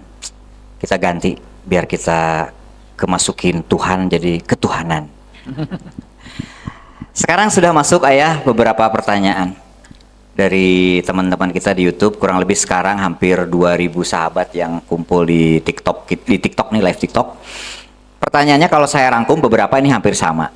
Dan sudah mulai, alhamdulillah, sudah mulai sinkron, sudah mulai cerdas nih sahabat kita di TikTok kita. Teman-teman di sini memahami Ayah Guru itu sesungguhnya sedang menjelaskan tentang doa. Nah, nanti Ayah yes or no. Kalau buat saya, ya inilah doa secara realnya itu ya ini barangnya. Nah pertanyaannya, agar doa cepat dikabul. Nah berarti kalau gitu saya ganti pertanyaannya, kurang lebihnya agar selaras pikiran dan perasaan, adakah metode tanda kutip agar tujuan atau yang harapan tadi cepat tercapai? Sekalian ya sepaket pertanyaan yang kedua, ada ciri nggak sih kalau pikiran perasaan itu sudah selaras sehingga ada ciri selanjutnya, bakal dikabul nih? Ada indikasi itu nggak ya? Itu katanya. Ada 2 pertanyaan. Mangga. Ya.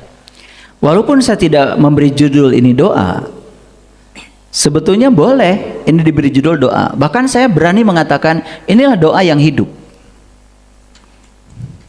Ya. Kebanyakan orang berdoa itu mati doanya. Karena doa yang digerakkan oleh rasa kekurangan, permintaan. Dan orang yang meminta adalah orang yang belum merasa diberi. Berarti dia digerakkan oleh rasa kekurangan, rasa kekosongan. Like attracts like, yang akan dipantulkan ke dalam dirinya ya kekurangan dan kekosongan. Makanya doa itu bagi saya ada 2, doa yang hidup, doa yang mati. Doa yang mati itulah permintaan. Makanya tidak direspon apa-apa karena itu mati. Doa yang hidup itu adalah getaran. Tapi getaran itu adalah keselarasan antara pikiran, perasaan, kata-kata dan tindakan. Nah bayangkan ya, pikiran dengan perasaan aja sudah tidak selaras. Contoh, pikiran berimajinasi, tapi perasaan mengatakan itu nggak mungkin. Oke. Harusnya ketika pikiran itu berimajinasi, si perasaan itu ngasih energi lebih kuat lagi. Seolah-olah yang diimajinasikan oleh pikiran itu sudah betul-betul dirasakan dan menjadi suatu kenyataan. Nah, ditambah lagi dengan kata-kata yang keluar dari sini, kata-katanya juga kata-kata yang menguatkan pikiran. Aneh kan? Pikirannya ingin pasangannya baik, tetapi perasaan mengatakan, nggak mungkin pasangan saya bisa berubah. Dati dituna kayak gitu. Ditambah lagi, yang keluar dari mulut adalah terus membicarakan keburukannya. Itu doa yang mati. Kalau doa yang hidup, apa yang dia pikirkan, apa yang dia rasakan, apa yang dia katakan. Contoh gini, ya, dia mengimajinasikan pasangan seperti yang dia mau. Sikapnya, kata-katanya, tindakannya, yes, udah cukup imajinasi. Dia rasakan seolah-olah itu sudah terjadi. Dan dia syukuri, dia berterima kasih. Terima kasih Tuhan, suami saya sudah berubah. Terima kasih Tuhan, istri saya sudah berubah, walaupun belum. Tetapi itu yang disebut dengan syukur. Syukur Syukur itu adalah mengawali keberlimpahan. Syukur itu bukan di akhir perjuangan, bukan nanti kalau suami saya baik, saya akan bersyukur. Nggak akan baik. Nepi ka irawa ge. Gitu saya taman. Karena kita sedang memancarkan gelombang yang mati. Ngerti maksud saya? Nah, ditambah lagi tindakan. Nih saya kasih contoh sederhana ya. Menginginkan pasangan seperti yang didambakan, merasakan seolah-olah itu sudah terjadi. Ya. Bahkan dirasakan betul-betul sudah terjadi yang diimajinasikan. Kata-kata yang keluar pun tidak pernah kata-kata yang melemahkan. Yes. Ya, pasangan saya sudah berubah. Yes. Pasangan saya sudah seperti yang saya mau. Yes. Itu aja, kata-katanya menguatkan. Tindakannya pun selaras. Tindakannya tentu saja tindakan yang selaras dengan pikiran dan perasaan. Tidak menimbulkan konflik. Ya kan? Sabar, mengalah. Tindakannya juga selaras gitu. Nah, bayangkan sekarang, ya, mulut kita komat kamit menyampaikan permintaan. Udah gitu imajinasinya juga lemah. Udah gitu perasaannya menyatakan tidak mungkin. Udah gitu tindakannya juga tidak mendukung. Tidak mendukung. Apa yang terjadi? Itu doa yang mati itu. Jadi doa yang hidup yang saya sampaikan ini adalah doa yang saling menguatkan antara pikiran, perasaan, tindakan, dan kata-kata. Contoh sederhana Bapak Ibu. Ada orang yang berkunjung ke rumah saya. Sakit ininya, pundaknya sakit. Mungkin kalau istilah kedokteran itu namanya shoulder frozen shoulder. Jadi ini kekakuan di sini. Ya. Beliau juga sudah melakukan tindakan, sudah berkali-kali ke rumah sakit, sudah apa. Tetapi sudah lama. Nah, kemudian saya bilang begini, coba mulai sekarang ya. Setiap orang bertanya, bilang aja, alhamdulillah saya sudah sehat. Dan sepulang dari rumah saya, kemudian gitu aja, ditanya sama anaknya, Pak gimana? Itunya, alhamdulillah papa sudah sehat, padahal lagi cenut-cenut. Ditanya siapapun, alhamdulillah sudah sehat gitu. Itu namanya berpura-pura sehat, sampai lupa kalau sedang berpura-pura. Itu akhirnya sembuh, dan betul-betul sembuh. Gitu. Ya, kemarin ada tamu saya dari Manado, Bunda Miske sama Pak Edi namanya. Ya, itu saya ulang-ulang cerita ini karena beliau itu memberikan kesaksian. Bahkan kemarin beliau berdua, walaupun dari tradisi yang berbeda, minta dibimbing khusus kepada saya untuk mengenali jati diri. Dan sampai beliau menangis berdua. Bahkan Pak Edi-nya itu tidak menyangka, ya, saya masih bisa diberi kehidupan untuk kenal jati diri saya. Sampai beliau mengatakan, oh berarti saya dipanjangkan umur supaya saya bisa kenal jati diri saya. Tadi Bunda Miske WA saya, ya, saya itu sekarang merasa bahagia yang luar biasa, tapi saya juga nggak bisa ceritakan ini kebahagiaan dari mana gitu. Kalau soal materi saya sudah segalanya punya, tetapi Tapi ada keberlimpahan di dalam, kebahagiaan yang luar biasa, yang saya sendiri tidak tahu ini apa sebetulnya. Beliau WA sama saya gitu. Itulah ya. Begitu kayak kenal jati diri kita. Kita pulang kepada kesadaran murni kita. Bahkan ada yang meluap-luap dari dalam sampai kita tidak mengerti sebetulnya ini apa. Ya. Karena selama ini ya kita selalu menganggap bahwa ya kebahagiaan itu mendapat. Betul nggak? Yes. Padahal kebahagiaan sesungguhnya kan melepaskan. Ya toh? Dan beliau sudah melepaskannya. Suaminya sakit. Hampir 2 tahun, stroke. Bayangkan, dari Manado bisa ketemu saya di Bandung. Dan suaminya betul-betul bisa duduk di hadapan saya. Ya. Tidak menyangka, padahal apa? Ya, waktu sakit, ya, itu sudah disonde. Artinya makanan, minuman semua sudah lewat selang. Tapi Bunda Miska berdoanya begini, Tuhan terima kasih, suami saya sudah sembuh.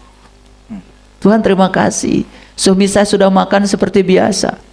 Imajinasi, perasaan, kata-kata dan tindakan selaras. 4 bulan suaminya bisa jalan lagi. Ya. Dan bisa sampai di Bandung dari Manado. Satu lagi pengalaman beliau. Karena saat suami sakit, usaha tidak terurus. Akhirnya mengalami kekacauan perusahaan. Dulu doanya meminta, sekarang doanya diganti. Tuhan terima kasih, omsetku sudah 1 miliar. Tapi bukan hanya kata-kata, imajinasi, rasa dan tindakan. Ya, tetap beliau jualan, tetap bisnis. Awas, jangan salah menangkap kalimat saya. Tuhan terima kasih, omsetku sudah 1 miliar. Sebentar, kamu usaha apa? Kamu bisnis apa? Nggak ada apa-apa, diam aja di rumah. Ya itu, ya pikiran, perasaan, kata-kata dan tindakan itu tidak menjadi satu kesatuan frekuensi. Akibatnya apa? Energi yang ini nih, energi yang ini, kan ingat, energi bergantung pada frekuensi. Ini berbanding lurus nih, makin besar frekuensi, makin besar energi. Frekuensi tadi sudah saya jelaskan, pengulangan. Ya. Jadi tadi yang saya sampaikan mungkin beliau mengulang-ulang. Tuhan terima kasih, suami saya sudah sembuh. Itu bukan sekali. Dalam sehari terus diulang-ulang, frekuensinya membesar, energinya membesar, dipancarkanlah kepada semesta frekuensi itu dalam bentuk gelombang. Ingat ya, getaran yang merambat kan namanya juga gelombang. Yes. Oleh semesta nih ya, terserah mau menyebutnya Tuhan, mau menyebutnya apa terserahlah, mau disebutnya energi universal tanpa batas terserah. Sampai di sini di cermin itu dipantulkan, tidak berkurang. Itu yang dikatakan di Quran. Faman ya'mal misqala dzarratin khairan yarah wa may ya'mal misqala dzarratin syarran yarah. Apa yang kamu pancarkan, itu yang akan aku pantulkan. Jadi Bapak Ibu, ketika kita melihat kehidupan pribadi kita hari ini, sudah cukup untuk mengatakan bahwa itulah diri kita. Sebetulnya kita tidak sedang melihat alam semesta, kita sedang melihat diri kita sendiri. Itu yang dikatakan di Quran, Iqra kitabaka kafa binafsika al-yauma 'alaika hasiba. Bacalah kitabmu, cukuplah itu menjadi juru hisabmu. Membaca kitab berarti membaca realitas hidup. Realitas hidup adalah cerminan dari apa yang ada di dalam. Karena yang di luar adalah proyeksi yang di dalam. Itulah teknik membaca kitab. Wow, keren Ayah. Dan penjelasan Ayah tadi menjawab pertanyaan-pertanyaan lain. Tadi ada yang menanyakan, apakah kesadaran boleh saya maknai sebagai Tuhan atau bagian dari Tuhan? Tadi Ayah menyampaikan, mau bahasanya apa silahkan. Berarti betul ya? Yes. Ada sahabat yang menyimpulkan seperti itu. Makanya saya sangat kagum ketika saya dulu pernah belajar sama guru-guru dari keyakinan yang berbeda dengan saya, Kang Yudi. Saya pernah belajar dari keyakinan Hindu. Saya bukan mau mencampur adukan ajaran agama, tapi saya ingin memperluas wawasan saya. supaya saya tahu, saya tidak menyalahkan orang lain karena kebencian, tapi saya ingin mengapresiasi semua ajaran untuk menguatkan perjalanan saya. Yes. Saya percaya orang tua saya Islam, saya lahir Islam, itulah jalan saya. Jadi saya tidak mau sedikit pun berubah pikiran untuk pindah jalan. Tetapi saya ingin belajar jalan-jalan yang lain, bukan untuk membandingkan, karena saya ingin memperluas wawasan saya. Dan apa yang terjadi? Saya di situ diperluas wawasan saya. Ketika saya belajar dari guru-guru yang beragama Hindu, mereka di sana jarang berbicara Tuhan. Guru-guru Buddha jarang berbicara Tuhan. Selalu setiap hari yang bicarakan mereka adalah kesadaran tertinggi. Ya. Dan Tuhan bagi mereka adalah kesadaran tertinggi itu. Ya. Jadi kalau orang sudah berketuhanan, artinya sudah berakhlak seperti akhlaknya Tuhan. Berarti dia sudah mencapai kesadaran tertinggi. Itu yang disebut dengan ketuhanan, kesipati sifat-sifat Tuhan.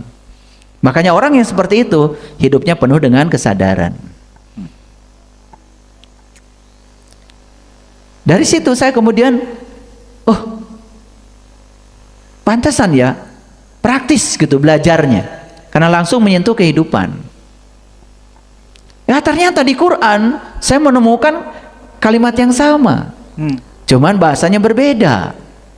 Makanya di Quran surat An-Najm kan Allah berfirman, walaqad ra'ahu nazlatan ukhra inda sidratil muntaha, indaha jannatul ma'wa. Ternyata surga, kata Quran, itulah kesadaran tertinggi. Itu diabadikan di surat An-Najm itu. Bapak Ibu boleh baca An-Najm 13, 14, 15, 16. Oh, luar biasa itu. Makanya waktu anak saya yang ketiga lahir, saya mengalami pengalaman spiritual yang sangat dahsyat dengan An-Najm. Makanya begitu anak saya ketiga lahir, saya beri nama Ainun Najma Putri, mengenang pengalaman saya dengan An-Najm itu. Karena saya mendapatkan pemahaman yang luar biasa dari Quran surat An-Najm. Dan ternyata Nabi Muhammad bertemu Tuhan di puncak kesadarannya, namanya Sidratil Muntaha. Dan ternyata di ayat itu dikatakan indaha jannatul ma'wa. Disitulah sebetulnya surga berada. Jadi surga itu bukan geografis, tapi surga itu adalah aspek psikologis kita saat kita mencapai kesadaran yang tertinggi. Oke, keren. Keren banget. Pertanyaan lagi ya, masih nambah. Kita masih cukup waktu ini. Ada dua nih pertanyaannya. Yang pertama, belum terjawab ya katanya. Ada ciri nggak yang bisa dirasakan? Betul. Terkait doa, tanda kutip, akan hadir atau akan tertolak? Ya, begini. Semesta ini tidak kenal positif dan negatif. Semesta ini tidak mengenal baik buruk.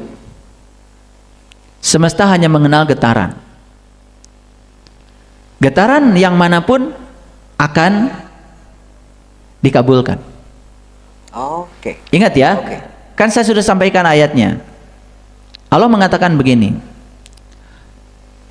wa iza sa'alaka ibadi anni fa inni qarib.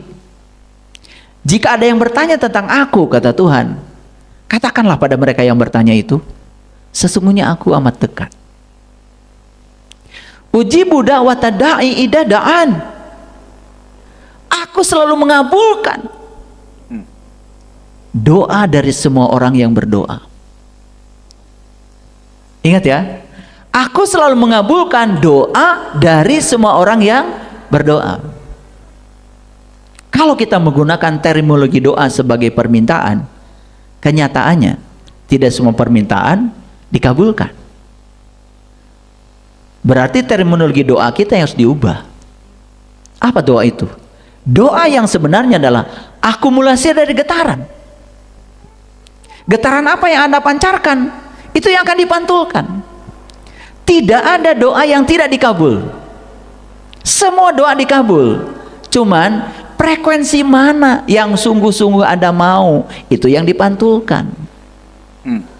Contoh gini, nih ya, ini pertanyaan perlu dielaborasi gini. Kan sebetulnya kita menyampaikan satu permintaan. Taruhlah ya, minta rezeki yang banyak.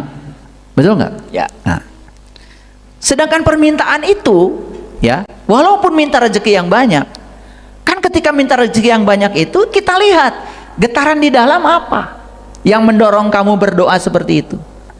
Getaran yang ada di dalam itu rasa kekurangan. Karena rasa kekurangan yang menggerakkan, makanya kata-kata minta rezeki yang banyak nggak didengar oleh semesta. Karena semesta hanya mendengarkan getaran. Getaran itu yang didengar.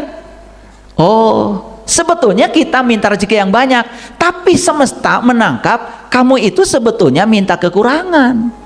Karena yang mendorong meminta rezeki itu rasa kekurangan. Makanya di Quran tidak ada sebetulnya ajaran meminta. Yang ada di Quran adalah ajaran bersyukur. Lihat tuh di surat Ibrahim. La in syakartum la azidannakum wa la in kafartum inna azabi lasadid. Apa artinya syukur? Syukur itu merasa berkecukupan dengan yang ada. Rasa berkecukupan itulah yang disebut dengan keberlimpahan. Maka keberlimpahan akan menarik keberlimpahan baru. Makanya syukur itu yang melipat gandakan nikmat. Makanya ada kata-kata la azidannakum walain kafartum inna azabi lasyadid. Tapi siapapun yang tidak menerima, siapapun yang menolak, kafartum, yang tertutup, selalu menolak kenyataan. Dapat uang 1 juta, memikirkan 10 juta, dan dia sedang menolak yang 1 juta sebetulnya. Untung yang 1 jutanya masih diam beberapa saat. Banyak orang yang terima uang 1 juta lalu bilang, kok cuma sebegini? Itu uang mendengar, dan uang itu akan mengatakan, aduh nyesel deh saya datang ke rumah ini, besok-besok saya nggak datang ke rumah ini lagi. Dan uang akan mencari cara untuk pergi dari rumah itu. Tiba-tiba anaknya sakit, sepeda motornya ketabrak, ada aja cara yang membuat uang itu pergi. Tapi kita tidak pernah jujur, seolah-olah motor ketabrak itu kesalahan orang lain. Ya, padahal uang sedang mencari cara untuk pergi akibat tindakan kita. Cuma segini, gitu. Kalau bahasa Garutnya mah ngan sakieu, bari bolotot tah. Udah itu duitnya nggak dibolototan. Piraku ngan sakieu, dah pakai piraku. Ya, udah kata uang, itu uang energi loh. Dan dia mendengar kata-kata itu dalam bentuk getaran. Getarannya udah nyampe pada uang. Makanya uang tidak rindu sama kamu. Perhatikan saya, lihat ya, orang-orang yang iri hati tidak pernah kaya. Orang-orang yang hidupnya selalu membanding-bandingkan dirinya dengan orang lain, gak akan kaya. Dan coba lihat, saya sudah menyaksikannya. Saya tuh heran ya, sekarang ini saya dipertemukan dengan pengusaha, Kang Yudi. Kalau dulu, zaman dulu ya, saya suka ngobrol dengan orang itu ya puluhan juta gitu. Sekarang ini saya jadi ikut-ikutan aja, ikut dengar Kang Yudi. Ya, saya baru beli tanah kemarin di situ. Nggak seberapa, itu cuma 12 M. Gitu. Udah mulai nggak seberapa 12 M. Saya amati itu orang-orang gitu. Ternyata yang saya perhatikan itu ya, dia kalau berbuat nggak pernah perhitungan. Jadi kalau menolong itu selalu tanpa pamrih. Kalau memberi itu selalu tidak mau diingat-ingat. Ya, bahkan pernah memberi sama saya, kemudian saya bilang terima kasih Pak. Udah jangan diulang-ulang. Mengucapkan terima kasih aja nggak boleh sama dia. Jangan diulang-ulang. Ya. Saya kalau sudah yang gitu-gitu suka lupa katanya.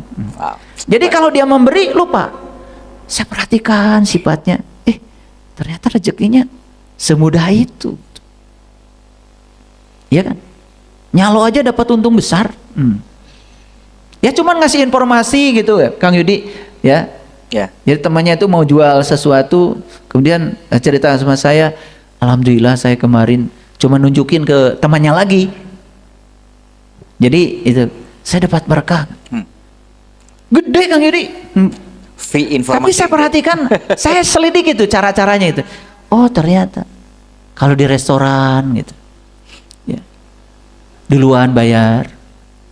Kalau orang yang di restoran cicing pura-pura Kang Yudi, KWC heula gitu kan, ya, yang dibayarkan. itu rada susah gitu rezekinya. Jadi dari situ kelihatan gitu, ya. Makanya sehatkan di sini dulu, Bapak Ibu. Sehatkan di sini, ya.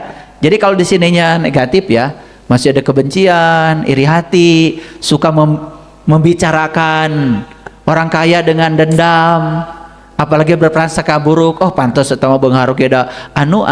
Nah itu. Coba lihat yang kayak gitu tuh, ya. Coba yang kayak gitu. Itu pasti minta tolong besok-besok. Nggak akan maju. Karena apa? Nah, dijumlahkan lagi E sama dengan H kali F. Coba frekuensi apa yang diulang-ulang di otaknya? Frekuensi iri hati?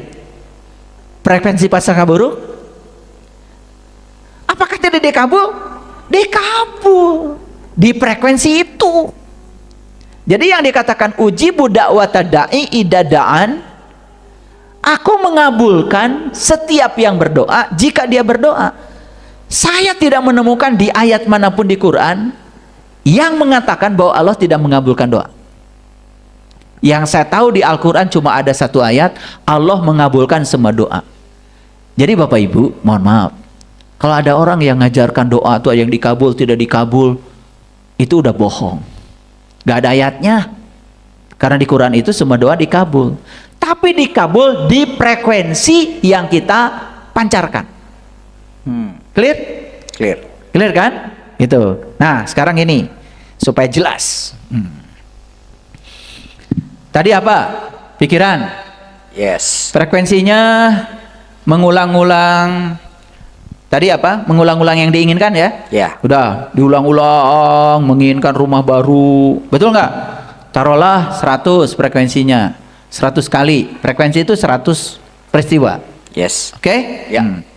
Tapi perasaan setiap dia mengulang-ulang yang 100 kali itu ya menyangkal.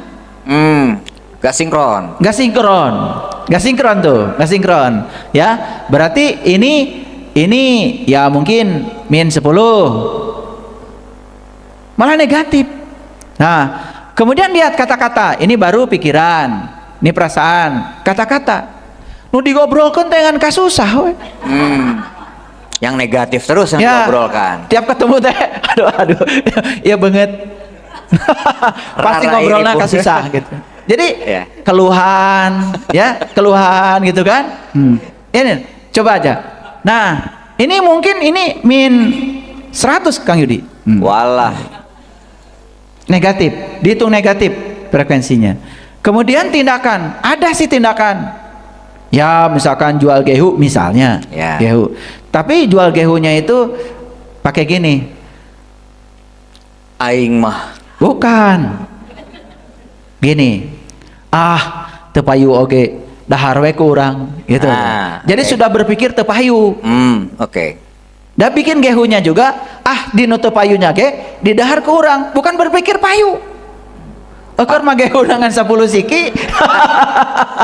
Payu itu laku maksudnya. Ya, jadi gini oh, mohon maaf ya ini bahasa Garut ini bahasa Garut. Gini. Nggak laku juga nggak apa-apa, paling dimakan gitu loh. Jadi dari awal jualan dia sudah berpikir nggak laku. Makanya kan besok jualan nggak laku, Ya. dahar. Besok lagi jualan nggak dahar. Ngerti maksud saya? Ya. Nah, padahal pikirannya itu sudah BMW, di sini sudah macam-macam gitu. Nah, ini taruhlah Ya plus 2 lah ya. plus 2 lah. Jumlahkan ini. Ya, ini masuk di frekuensi yang negatif. Nah, frekuensi ini jadi gelombang. Dia akan dipantulkan ke sini, frekuensi ini. Apa tidak dikabulkan? Dikabulkan. Cuman kita melihat hanya satu kejadian di pikiran. Padahal semuanya harusnya akumulasi. Karena doa yang hidup itu selarasnya antara pikiran, perasaan, perkataan, dan tindakan. Yes?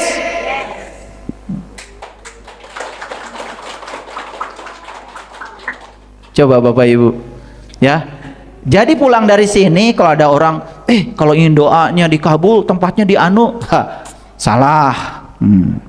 Karena tidak ada doa tidak dikabul, ya.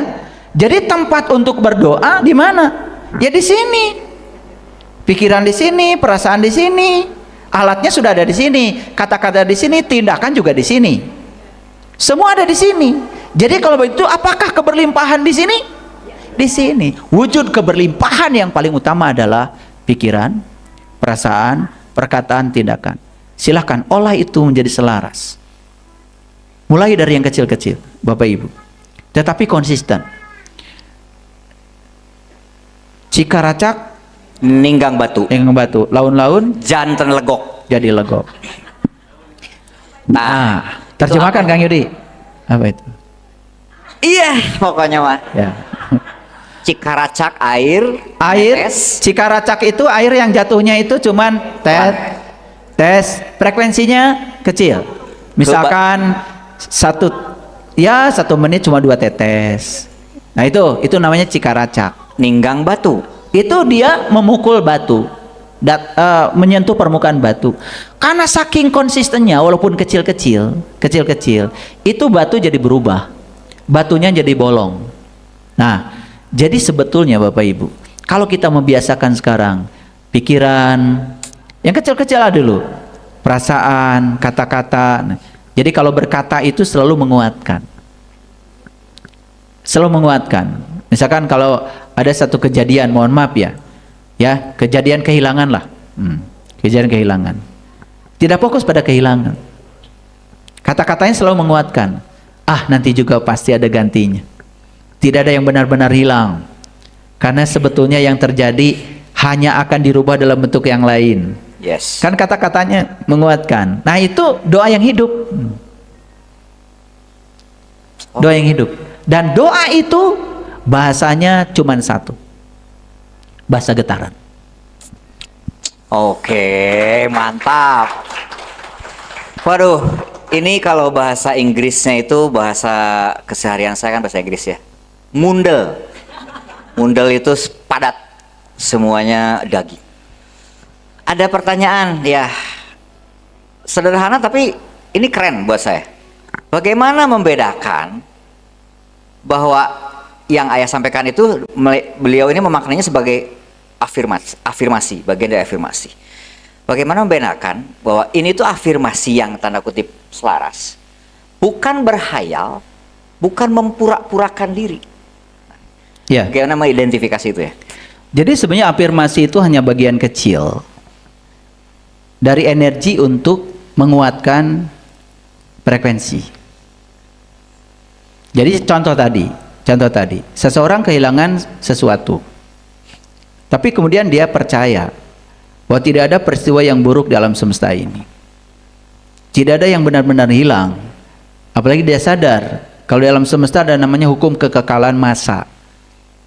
Tidak ada yang hilang, energi pun tidak pernah hilang, karena energi tidak bisa diciptakan, tidak bisa dimusnahkan, hanya berubah bentuk. Jadi sebenarnya kehilangan itu tidak ada, yang ada adalah diganti dengan bentuk yang lain. Nah kemudian dia mengeluarkan kata-kata yang menguatkan dirinya. Misalkan begini, gak ada yang benar-benar hilang, saya yakin ini yang terbaik dari Allah. Tuhan sedang mengganti dengan bentuk yang lebih baik lagi untuk kebaikan saya. Itu afirmasi. Tapi afirmasi menenangkan gak? Nah sekarang afirmasi itu menenangkan pikiran gak? Menenangkan perasaan gak? Ya, membangun frekuensi nggak? Menimbulkan semangat nggak? Dia tetap bekerja, tetap bertindak, tidak ngurung diri di kamar.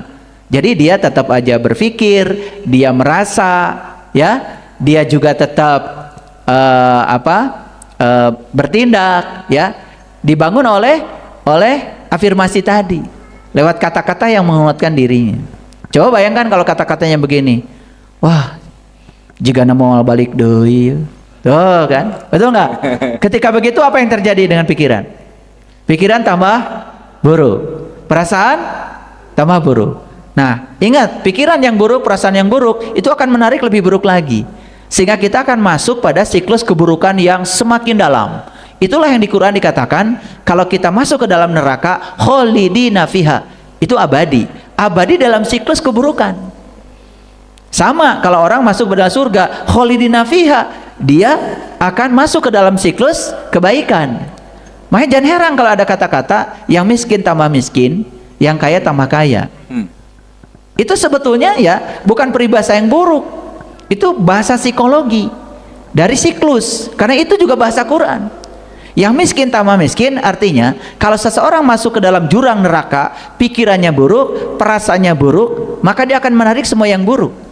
Nah, yang buruk akan menarik pikiran buruk lagi, perasaan buruk lagi, menarik yang lebih buruk lagi. Dia akan masuk ke dalam siklus keburukan yang semakin dalam. Nah, kalau tidak dihentikan sangat berbahaya. Nah, cuma menurut riset neuroscience ternyata penderitaan itu ada titik nadirnya.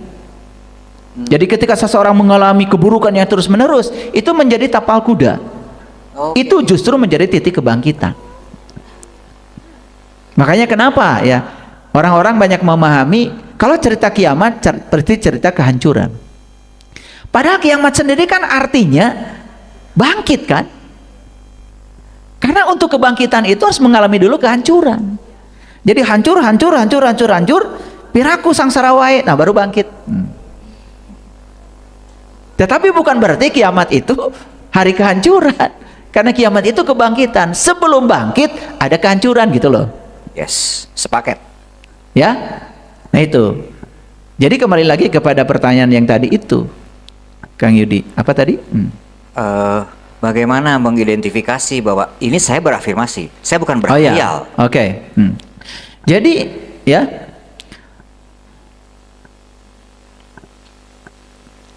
Berarti kan nggak yakin ya dia itu kalau ketika kalau ada ketika dia apa itu mengatakan sesuatu, memikirkan sesuatu, malah justru menjustifikasi seolah-olah itu adalah hayalan, dia sendiri yang beri label itu. Ya bagi dia berarti itu adalah main-main, cuma hayalan gitu. Betul nggak? Harusnya kan ya sudah saja, karena kita diberi pikiran untuk mencipta, ya mencipta aja, terus saja mencipta. Dan kita disuruh mencipta tanpa batas. dan yakinlah akan afirmasi itu. Iya, mencipta tanpa batas. Makanya kembali kepada pertandingan ngalamun teh ya, yang di Korea tadi. Ternyata ya, yang jadi juara itu adalah yang detak jantungnya makin stabil. Berarti saat dia itu melamun, sebenarnya dia sedang memasuki ya dimensi yang produktif. Berarti dia sedang memasuki keyakinan yang dalam. Betul nggak? Keyakinan bahwa yang dia imajinasikan akan terjadi, menimbulkan ketenangan. Ya. Makanya kan yang juara itu yang jantungnya paling stabil. Karena setiap orang yang ikut pertandingan itu terhubung dengan alat medis. Ya. Mau bedak juga nama. Ya. Kita mah ngelamun jatuhnya jadi tidur ya. Nah gitu. Jadi gini Bapak Ibu ya. Pokoknya sekarang ya saya sudah bilang di dalam diri kita tuh ada satu kekuatan yang hebat, namanya cinta. Cinta tuh kekuatan positif. Ya, Thomas Alva Edison pada saat memikirkan lampu, mungkin oleh ibunya, oleh tetangganya dibilang melamun. Tapi dia kan punya keyakinan ya bahwa ini pasti akan jadi, dan ternyata lampu tercipta. Sama seperti ya penemu sinar X, Ronson bilang nanti saya bisa memfoto ya memfoto objek yang bisa menembus daging. Saat itu tertawakan loh Ronson sama semua orang fisika. Bagaimana? Dan saat itu mungkin orang menganggap itu lamunan. Tetapi dia punya kekuatan yang dalam. Dan frekuensinya ditingkatkan. Dan ternyata apa yang terjadi? Terciptalah Ronson, sinar X. Dan sekarang betul-betul yang dikatakan beliau saat itu, yang oleh orang lain disebut lamunan, menjadi satu kenyataan. Film The Matrix Ya. itu kan sebetulnya fiksi. Mungkin dianggap lamunan oleh orang yang tidak mengerti. Tetapi si pembuat film itu punya imajinasi yang kuat dan rasanya cukup kuat. Dan dia merasakan seolah-olah itu akan menjadi kenyataan. Dan sekarang sudah menuju itu. The Matrix itu sekarang sudah ada kan pemenang hadiah Nobelnya. Ya. Jadi ternyata ya, efek kuantum bukan hanya terjadi di aspek mikro. Jadi efek kuantum bisa terjadi dalam dunia makro. Jadi bahkan nanti ya, manusia bisa menselaraskan diri dengan tembok pada level energi tertentu, dia bisa menembus tembok. Wow. Kan tembok ruang kosong, ini juga ruang kosong. Tinggal konfigurasi energinya seperti apa. yang menyebabkan dia bisa menembus. Padahal di film itu baru fiksi. Tetapi tidak mungkin ada orang pemenang hadiah Nobel fisika kuantum kalau itu fiksi. Karena fisika itu sesuatu yang observable. Ya. Sebuah yang terukur. Bukan bicara sesuatu yang lamunan. Yang semua fiksi itu sekarang menjadi kenyataan. Masih ingat gak bagaimana dulu pencipta pesawat ditertawakan oleh tetangganya? Ya. Bagaimana besi bisa terbang? Dan mungkin ya orang yang mentertawakan itu pernah naik pesawat juga buatan Wright Brothers. Wright Brother. Betul nggak? Makanya Bapak Ibu saya kasih tahu, jangan takut berpikir beda. Walaupun dibilang oleh orang lain itu adalah hayalan, sudah nggak apa-apa. Kita yang punya keyakinan, berpikir beda itu tidak salah. Dan berpikir sama juga belum tentu benar. Yes. Betul nggak? Dan kalau tidak ada orang yang berani berpikir beda, tidak ada kemajuan dunia ini. Kalau tidak ada orang yang berpikir beda, tidak ada pengeras suara, nggak ada laptop. Bagaimana dulu pencipta personal komputer ini ditertawakan waktu dia mengatakan nanti semua orang akan menggunakan software buatan saya, namanya Microsoft. Ya. Ditertawakan loh di bangku sekolahnya. Kamu jangan mimpi. Tetapi kemudian lahirlah internet. Dan semua alat komunikasi kita sekarang terhubung dengan internet. Lewat networking namanya jaringan. Dan Bapak Ibu yang punya alat komunikasi sekarang tidak ada dalam jaringan internet, pasti dibuang buat apa? Dan semua kita ingin terhubung. Betul nggak? Dulu betapa mahalnya kita telepon. Sekarang pakai WA. Ya. Dalam jaringan. Menjadi murah, bukan? Dulu tagihan telepon masih zaman kabel, mahal. Betul nggak? Ya. Sekarang semuanya serba murah. Bahkan mengirim video dalam waktu yang singkat sampai. Karena kita semua alat komunikasi kita, device kita sekarang sudah berada dalam jaringan. Sama Bapak Ibu dengan manusia. Kalau manusia ingin terkomunikasikan dengan Tuhan, beradalah dalam jaringan Tuhan. Yes. Jangan keluar dari jaringan itu. Karena sebetulnya setiap saat Tuhan ngasih sinyal pada kita. Dan Tuhan mengirim jaringan setiap saat. Cuman sekarang coba dicek alat komunikasi kita ini benar apa tidak. Jangan-jangan sering error, lelet. Betul nggak?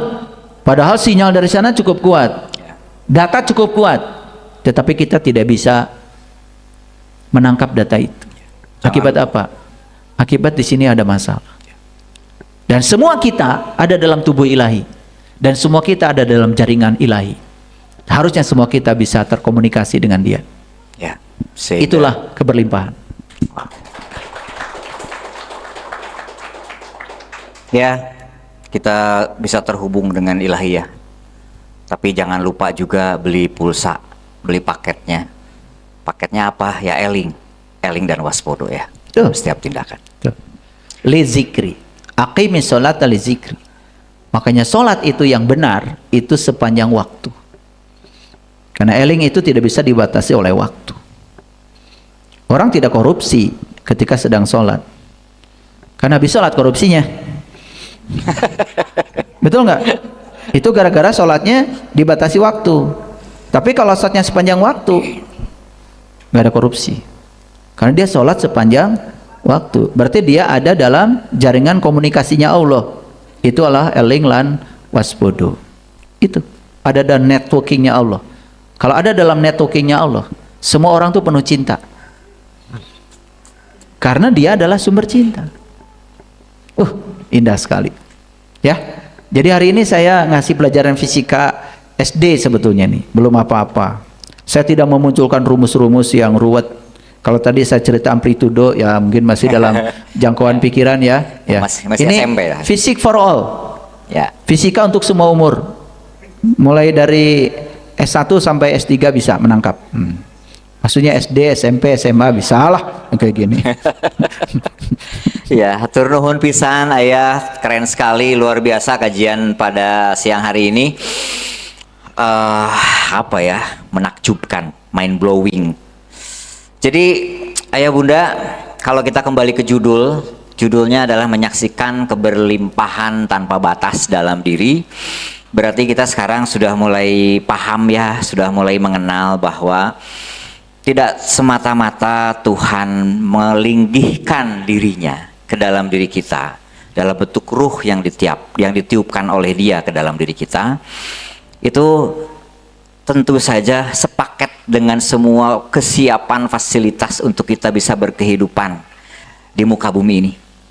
Tuhan memberikan segalanya, yang di dalam maupun yang di luar, yang jasmani maupun yang rohani. Dan di sini kita belajar bahwa keduanya itu bisa sinkron. Disitulah tempatnya yang namanya perasaan, pikiran, dan itu harus terelaborasi dalam bentuk tekad, ucap, dan tindak. Dan semuanya tetap harus ternaungi dalam satu liputan yang maha yang disebut kesadaran. Sehingga elinglah selalu setiap saat, dengan eling tentu kita pun akan waspada. Dari situlah energi yang kita miliki itu benar-benar mewujud menjadi frekuensi, menjadi vibrasi yang pada ujungnya resonansi dengan semesta, sehingga tidak ada lagi yang namanya kegamangan bahwa doa saya tidak terkabul, Allah benci sama saya. Tapi ujung-ujungnya semua akan hadir rasa syukur, syukur, dan syukur. Dan syukur yang terbaik adalah memanfaatkan apa yang telah Tuhan berikan kepada kita. Kurang lebih itu kalau yang saya tangkap atau sebagai konklusi dari versi saya. Tapi mohon ayah sebelum saya tutup, 1-2 kalimat sebagai bekal akhir buat kami semua siang ini. Ya, hari ini kita sudah menyaksikan bahwa keberlimpahan itu sumbernya ada di dalam. Dan kalau yang di dalam ini sudah terbangkitkan, maka dia akan menjadi getaran, vibrasi, frekuensi yang akan meradiasikan gelombang. Gelombang yang akan diradiasikan tentu saja gelombang yang berasal dari getaran itu. Dan gelombang itu oleh semesta akan dipantulkan pada diri kita sesuai dengan getaran yang kita bangun. Oleh karena itu, betapa adilnya, betapa presisinya semesta. Mulai sekarang belajar bertanggung jawab untuk tidak menyalahkan siapapun atas realitas hidup kita, karena semua itu adalah frekuensi, vibrasi, dan energi yang kita pancarkan. Belajar bertanggung jawab. Terima kasih.